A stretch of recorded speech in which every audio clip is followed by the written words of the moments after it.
Hello and welcome to another episode of the Construction Corner podcast. I'm Dylan, I'm your host. And guys, the Construction Corner is here for everything commercial construction. We cover marketing, training, leadership, development, how to be your best self. We cover the 75 Hard program and why you should be doing it, no matter what position you are within the construction industry.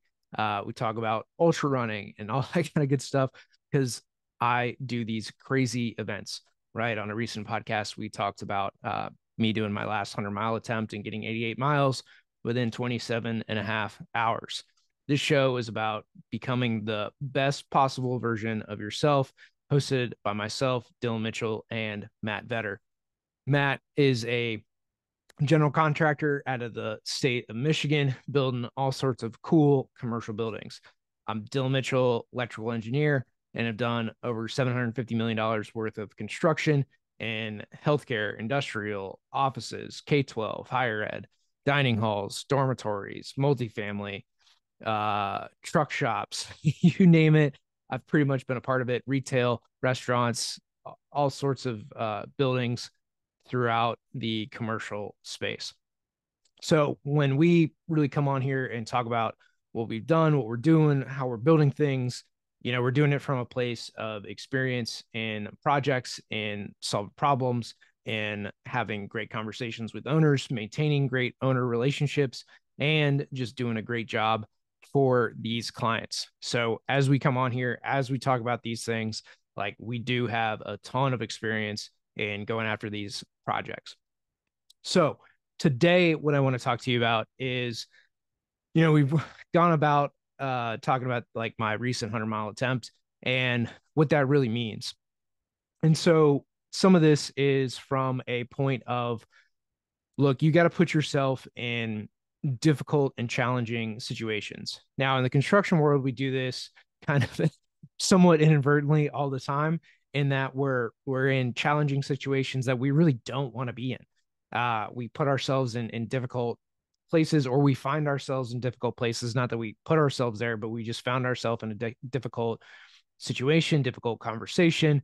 Whether it's a change on a project, a change order, unforeseen condition, something, right, always occurs on these projects. And so there's always going to be some type of difficult conversation or just a question to ask in, hey, what do we want to do here? Right. Like something is simple. I'm working on a retail like corn shell of a building. And one of the like simple questions here is like, hey, we have all this signage that's going to go on the building eventually for each retail tenant within the space. So like for, whatever retail tenant, they're going to have signage. Hey, do we want to do these uh, punch outs, right? And rough ends for those signs now, right? In the core and shell package, or do we want to wait for TI? This is by no means a big thing at all, right? It's a tiny thing, but it is an important piece and just a coordination item, right? Like, hey, do we want to do this now or later? And with this project in particular, we're working with the general contractor. So then it becomes a, pretty easy question for them. Like, hey, how do you want to scope this? Do you want to do it now and deal with those, rough ends now, or do you want to deal with it later? Totally up to you. We really don't care. It's just, hey, do we need to include this now or not? In those types of situations, those little things are, I mean, the list is long of what they could be, what things you want to bring up. And again, this is a small dollar item, right? Maybe a few $1,000 in total for this project in particular. And so, but yet we have these same conversations around things that are, $1 million or 10 million or whatever it might be for the given project that you're working on. Like take, for example, a hospital, right? How many outlets and rough ends do we want here? Or what's the head wall going to look like in all these patient rooms? And you're doing a patient tower. And so that one additional device or 10 or, different configurations of how that works in a, let's say you have 100-bed tower, like, well, now that really starts to add up as to that one decision. So when we go through a lot of these decision processes, like we have to really think through those pieces. And when I talk about a 100-mile race and, being on my feet for 27 and a half hours, things really start to compound over time. And the same goes in a project, right? A small project, you're going to have, all these decision choices, right? Of gear, air handler locations, what's the facade going to look like? What's the parapet going to look like? Can we see the units, right? And you're going to have those same decisions on a $1 billion hospital project. And so the decisions are always there in a small project and in a large project. It's just, you're going to have a lot more decisions for every single space type within a hospital versus, a 5 unit retail center, right? 10,000 square feet versus, a million square foot hospital, right? Just a lot more decisions need to be made on that hospital than on that retail. But it doesn't mean that the decisions that you or the questions that you ask are much different, right? They are, because the project types are different. You're going to have emergency systems in a hospital. You're going to have all these backups and redundancies. You're going to have different user groups for different areas of the hospital, right? You're going to have donors that want their specific things. So tons of different criteria and decision-making processes, but the process is the same. You're just going to have more to run through in a hospital than you will for a retail center. So as you go through each of these, like, just know it's similar to ultra running, right? In a small race, you don't have as many issues or things that are going to come up. In a ultra marathon, those things are going to compound on you, right? Like what food you choose to eat is going to significantly affect you 18 hours later. In a marathon where you're out there 5 hours, it's not going to have that same effect. Half marathon for 2.5 hours, again, you're going to have, like, what you eat is not going to be as detrimental or as helpful as, what you eat in a ultra marathon. Just the time compounding works, can work in your favor, or it can work against you, and you just don't have that in shorter races. Kind of like in smaller projects, you have these decision criterias, but you can recover from them a little easier versus on big projects. Some of the most crucial decisions, you're almost not going to recover from them, or it'd be very difficult to recover in some cases for a poor decision. So what does this have to do with, like, commercial construction and kind of relating these two fields? Well, in anything that we go through, we just have to make sure that we're communicating effectively with the owner, the other trades, asking good questions, giving good explanations. And one of the recent posts that I did on LinkedIn, kind of a little article, is talking about the history of how things work, right? So no story about 100 milers is going to be well without talking about the Western States ultra marathon. So Western States is like the oldest 100 miler, I believe, in the world. And it started as a horse race here in California, actually, out of Squaw Valley, which is where the Olympics were held in 1960. So the Olympics were there in Squaw Valley, California, which is just outside of Lake Tahoe. So like all the Olympic Village stuff is there. Got all the downhill. I mean, it's like a world-class ski resort, obviously, for hosting the Olympics. So you have basically from Squaw Valley over the Sierras is down into a town called Auburn, is where the Western States 100 miler kind of traverses through. And in that, you had it again originate as a horse race. And then one year, some dude showed up and decided that he was going to run it on foot against the horses. And then, kind of, a few years, more and more people decided they would do it. And then, eventually became a self-propelled band only, band woman only, not a horse, right? So you have to go on your own feet race rather than a horse race. So, like, that's the origination of the Western States 100. Then you have other races like Leadville and things like that that have come since, which are, again, some of the most iconic 100-mile races in the world. And you have these races that originated, again, in the mountains, very tough, very difficult, big endurance races. And that's why they're so iconic. And the same with like Ultra Trail Mont Blanc, UTMB, in Europe, where you go around, you circumnavigate Mont Blanc. So It's 135 miles, I believe, around the base of that. You go through, I think it's 4 countries in doing it. And it's become a very international event, very big event, very iconic event. And again, a lot of history around those things too. And I made a post relating to history in that we need to educate those that kind of come after us in the history of the industry, right? Like, why do we have on the electrical side, like, why do we have these tamper resistant receptacles? Well, in homes and in schools and like kindergartens and stuff, you had kids that would shove shit in an outlet and they would hurt themselves, right? They'd get shocked and or it cause a fire because things got stuck in the outlets. So you have these tamper resistant outlets now for that very reason.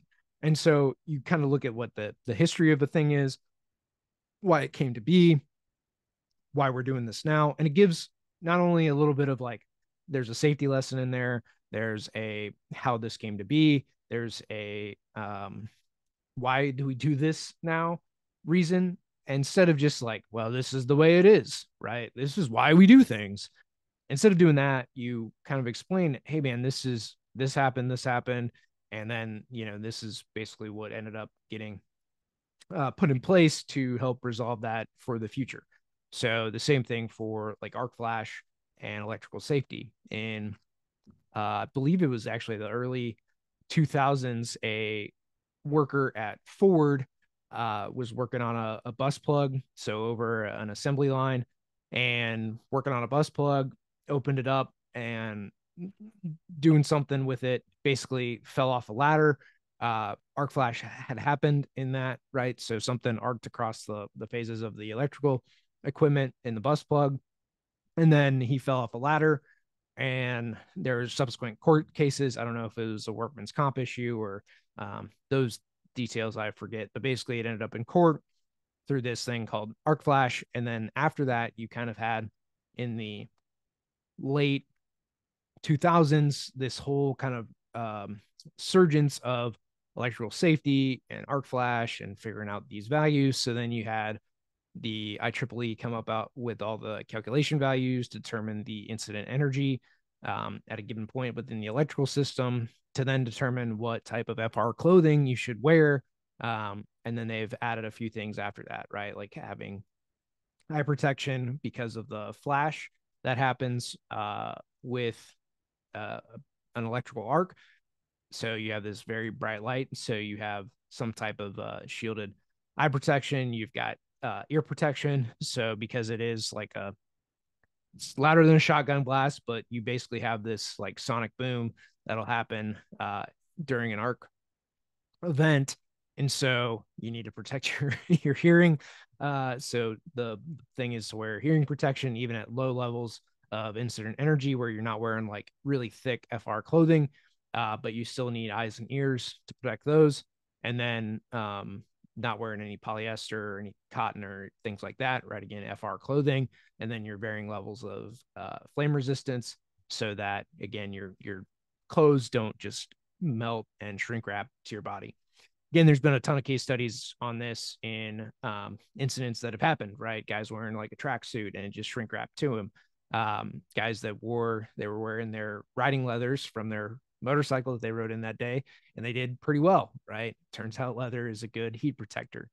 So you have like all these case studies, and then that kind of resulted in why we and why electrical workers wear what they do when they're opening up electrical gear, right? It all stems around safety. It all stems around a calculation point from the engineers as to, hey, if the worst case thing were to happen at this point, this is what you would need to wear in order to protect yourself and only have a second-degree burn, again, in the worst case. The likelihood of that worst case happening is very small, but we are protecting against the worst case incident at that particular point in the system.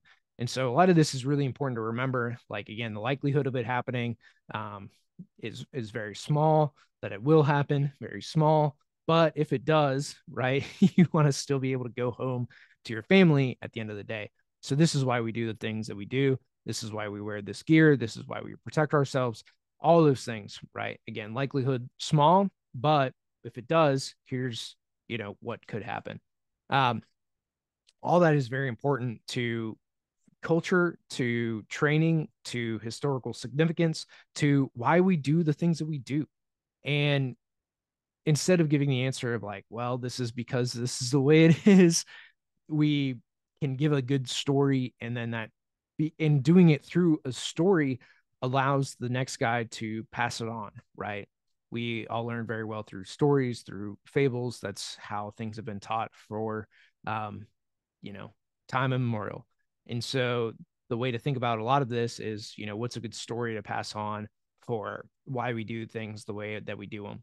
Yes, it's going to take a little longer to explain to folks. Yes, it can get tiring and repeating those same stories over and over and over again, but just know that that is the best way to train your guys. That's the best way to impart this knowledge. It's a great way to give them reasons as to why they're doing what they're doing, and then allows them to basically they're more likely than to execute the thing because they have a good story as to why they're doing it, not just, Bob said so. And so as we go through this, and really any training, any information that you impart upon your team, your guys, it's tell stories, give some historical significance as to why this thing came about, and then relay that to the team in a story like manner. It'll really help you, your guys, and everybody on your projects to kind of understand it. And the same thing goes for like why we're doing this project. How did this project come about? Even for a hospital, hey, well, the one that we currently have isn't doing so well. We're looking for a new location. We need to keep uh, serving our patients in this community while we build another one. So we can't tear the one that we have down. So we need to build a full new one. Then we can tear the one down or repurpose it or do something else. So we're effectively at the end of this going to have two hospitals online. Or, hey, we're going to take a wing of this one down. We'll, keep our trauma one status, or maybe not, or like, all those scenarios that go through it, or a new high school, right? Like, hey, community needs a new high school. The other one's 50 years old. The facilities are really just deteriorating. And we're ready for a new building for our school, right? Okay, well, hey, we've got this land over here. We can build a new one on. Then we don't have to interrupt school currently. We don't have to do this phased in the summers, right? We can just build this thing and we're good. Again, it's a story around why we're doing it, the resources we have, the limitations that we have, why we're operating within these constraints, and then you can move forward. And then it allows everybody to tell that story out into the community.